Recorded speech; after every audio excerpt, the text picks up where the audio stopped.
মুর্শিদাবাদ জেলায় জল জীবন মিশন প্রকল্পে বাড়ি বাড়ি নিরাপদ পানীয় জল পৌঁছে দেওয়ার কাজে গতি আনতে উচ্চ পর্যায়ের রিভিউ মিটিং হলো সোমবার। বহরমপুরে জেলা প্রশাসনিক ভবনে বৈঠকে হাজির ছিলেন রাজ্যের অনগ্রসর শ্রেণী কল্যাণ বিভাগ, জনশিক্ষা প্রসার ও গ্রন্থাগার পরিষেবা বিভাগের মন্ত্রী গৌরীশঙ্কর ঘোষ, জনস্বাস্থ্য কারিগরি দপ্তরের প্রতিমন্ত্রী ভাস্কর ভট্টাচার্য, বিদ্যুৎ অপ্রচলিত শক্তি পুনর্নবীকরণ শক্তি দপ্তরের প্রতিমন্ত্রী গার্গী দাস ঘোষ ছিলেন। রাজ্যের জল জীবন মিশনের মিশন ডিরেক্টর ও জনস্বাস্থ্য কারিগরি দপ্তরের স্পেশাল সেক্রেটারি রাজর্ষি মিত্র, মুর্শিদাবাদের জেলা শাসক আর অর্জুন, জেলা প্রশাসন ও জনস্বাস্থ্য কারিগরি দপ্তরের আধিকারিকরা। উচ্চ পর্যায়ের বৈঠকে মুর্শিদাবাদ জেলার প্রকল্পের কাজ নিয়ে খুঁটিনাটি আলোচনা হয়। বেঁধে দেওয়া হলো টার্গেট। বছরে প্রতি কোয়ার্টার ধরেও টার্গেট দিলেন জনস্বাস্থ্য কারিগরি দপ্তরের প্রতিমন্ত্রী ভাস্কর ভট্টাচার্য। জল জীবন মিশন প্রধানমন্ত্রীর একটা ড্রিম প্রজেক্ট। পশ্চিমবঙ্গ জুড়ে এতদিন ধরে এর আগের সরকার সেটা কিচ্ছু করেনি, তার মধ্যে প্রচুর দুর্নীতি হয়েছে।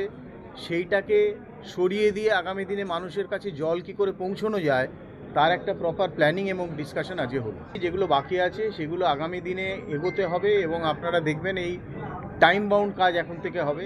আগামী সেপ্টেম্বরের মধ্যে একটা টার্গেট দেওয়া হয়েছে, তার মধ্যেই সমস্ত কাজ যতটা আমাদের কমপ্লিট করার কথা সেটা করতে হবে এবং কোয়ার্টারলি আমরা এগোবো। এরকম সারা বছর ধরে আমরা এগোবো না, প্রতি কোয়ার্টারে কিভাবে হচ্ছে তার ফলো আপ হবে এবং তার অনুযায়ী কাজ হবে। মন্ত্রী জানিয়েছেন, দুর্নীতি হয়েছে, ব্যবস্থা নেওয়া হচ্ছে, কেউ ছাড় পাবে না।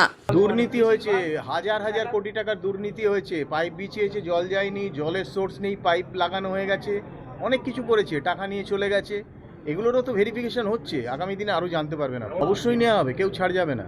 এদিন বৈঠকে রাজ্যের অনগ্রসর শ্রেণী কল্যাণ বিভাগ, জনশিক্ষা প্রসার ও গ্রন্থাগার পরিষেবা বিভাগের মন্ত্রী গৌরীশঙ্কর ঘোষ জানান, 2027-এর প্রথম দিকে জেলায় জল জীবন মিশনের লক্ষ্য পূরণ করতে সময়সীমা বেঁধে দেওয়া হয়েছে, পরিকল্পনা করে কাজ হবে। দেখুন, আমাদের ডিস্ট্রিক্টের তথ্য আমাদের কাছে রয়েছে, কতটুকু জল পৌঁছেছে কতটুকু পৌঁছয়নি এটা আমরা সবাই জানি, মুর্শিদাবাদের মানুষ। তো আজকে মাননীয় মন্ত্রী এসেছিলেন, রাষ্ট্রমন্ত্রী পেয়েছি, তিনি এখানে এই নির্দেশ দিয়ে গেছেন যে মাসের মধ্যে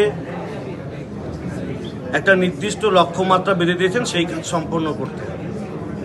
আমাদের লক্ষ্য হচ্ছে 2027-এর একেবারে প্রথম দিকে, মার্চ এপ্রিলের মধ্যে জল জীবন মিশনের যে লক্ষ্য, সেই লক্ষ্য যেন আমরা পূরণ করতে পারি। তার জন্য একটা সময়সীমা বেঁধে দেওয়া হয়েছে। এই সময়সীমার মধ্যে প্রত্যেকের যার যেটা দায়িত্ব রয়েছে সেই দায়িত্ব সম্পূর্ণরূপে পালন করে জল জীবন মিশনের লক্ষ্য পূরণ করা, অর্থাৎ নলবাহিত বিশুদ্ধ পানীয় জল প্রত্যেকের বাড়িতে পৌঁছে দেওয়া, এই কাজ শেষ করতে হবে। এটাই আজকে মূল বিষয় ছিল, পিএইচির বিষয়। এদিনের বৈঠকে বেঁধে দেওয়া হলো টার্গেট। গোটা বছরে নয়, কোয়ার্টার ভিত্তিক হবে টার্গেটের পর্যালোচনা। মুর্শিদাবাদে জল জীবন মিশনের কাজে আসবে গতি। উচ্চ পর্যায়ের বৈঠকে আশাবাদী জেলার মানুষও। Bureau report, imagine community media.